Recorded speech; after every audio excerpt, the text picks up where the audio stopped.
Bienvenue à Kogianova. Merci d'aimer la vidéo, vous abonner à ma chaîne et activer les notifications. On s'est déjà demandé comment des systèmes hyper complexes, comme un entrepôt entièrement robotisé, arrivent à ne pas faire des rôles catastrophiques.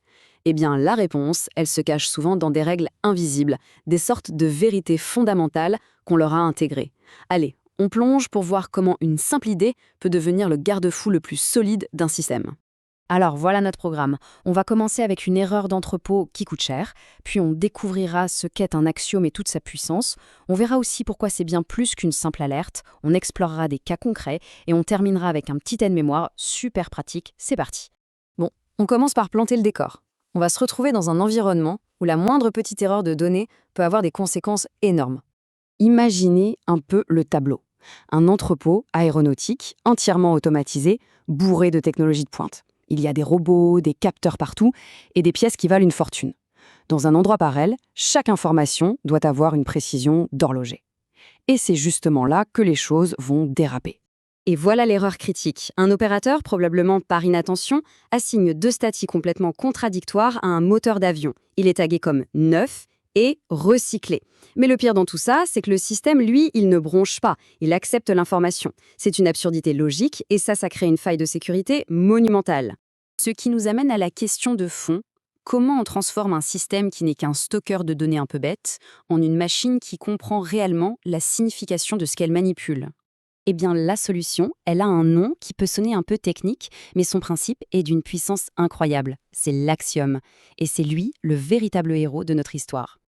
Alors, un axiome, qu'est-ce que c'est au juste? Il faut le voir comme une règle fondamentale du jeu, une vérité absolue, gravée dans le marbre du système. Attention, ce n'est pas une donnée qui peut changer, comme un prix ou une quantité, non. C'est une loi structurelle, un peu comme la loi de la gravité pour l'univers. Et ce qui est fascinant, c'est de voir à quel point un axiome est polyvalent. Il ne se contente pas de bloquer les erreurs. Non, il définit le cadre du possible, il vérifie que toutes les informations sont cohérentes entre elles, et il peut même rendre le système plus intelligent en lui permettant de déduire de nouvelles informations tout seul. Bon, à ce stade, on pourrait être tenté de se dire « D'accord, donc un axiome, en gros, c'est juste un message d'erreur un peu plus sophistiqué. » Mais en réalité, c'est bien plus profond que ça. C'est vraiment la question piège. Si c'est juste pour faire apparaître une fenêtre qui dit « erreur », est-ce que ça vaut vraiment le coup? Eh bien, la différence est fondamentale et elle change toute la perspective. Cette comparaison l'illustre parfaitement. D'un côté, l'alerte simple, c'est le gendarme qui dit « stop », le champ est vide, il signale une violation. De l'autre, l'axiome, c'est le dictionnaire. Il ne se contente pas d'interdire, il définit.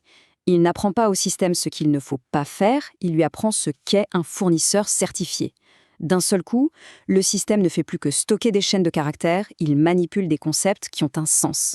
D'accord, à cette théorie, on va voir maintenant comment ces axiomes fonctionnent en pratique, comme une véritable boîte à outils pour résoudre des problèmes très concrets. Premier outil de la boîte, la disjonction. En langage courant, c'est la règle du soit l'un, soit l'autre, mais pas les deux. C'est parfait pour gérer des catégories qui s'excluent mutuellement. C'était la solution idéale pour notre moteur qui ne pouvait pas être neuf et recyclé en même temps. Dans le monde de la logistique, c'est absolument essentiel. En établissant que véhicules terrestres et avions cargo sont deux classes disjointes, on s'assure que le système ne tentera jamais d'attribuer un plan de vol à un camion.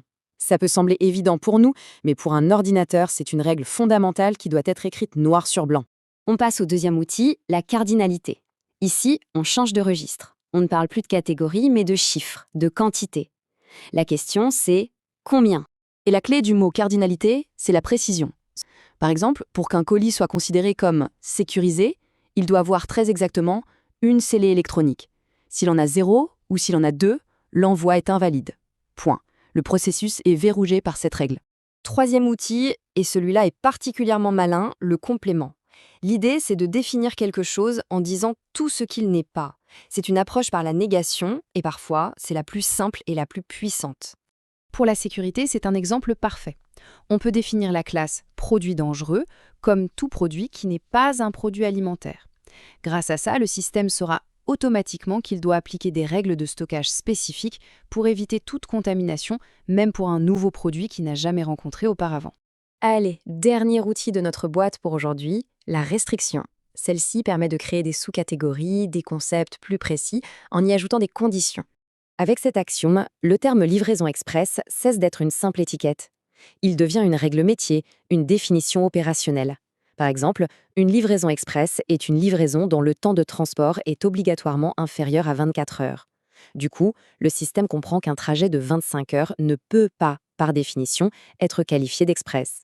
Bon, pour finir, on va résumer tout ça dans un petit aide-mémoire. Ça va permettre de bien faire le lien entre la théorie logique et les applications très pratiques. Ce tableau résume bien la puissance du truc. On voit qu'on peut créer des concepts comme le stock critique en croisant deux classes. On peut utiliser l'inférence pour déduire qu'une taxe s'applique à des milliers de pièces, simplement parce qu'elles sont stockées dans une certaine zone. Ou encore, on peut définir le sens d'une relation. Un fournisseur livre un client et l'inverse est logiquement impossible. Voilà. S'il n'y a vraiment qu'une seule idée à retenir de tout ça, c'est celle-ci. Un axiome ne fait pas que mettre des barrières pour empêcher les erreurs. Il fait bien plus. Il donne du sens aux données. Il construit une véritable compréhension de la réalité au cœur même du système. Et tout ça, ça nous amène à une dernière réflexion. Une question un peu plus large. Si on sort de l'entrepôt et qu'on pense aux réseaux sociaux, au système financier ou même au flux d'informations qu'on consulte tous les jours, dans quel domaine nos systèmes actuels auraient-ils le plus urgemment besoin de se voir intégrer quelques-unes de ces vérités absolues? La question reste ouverte.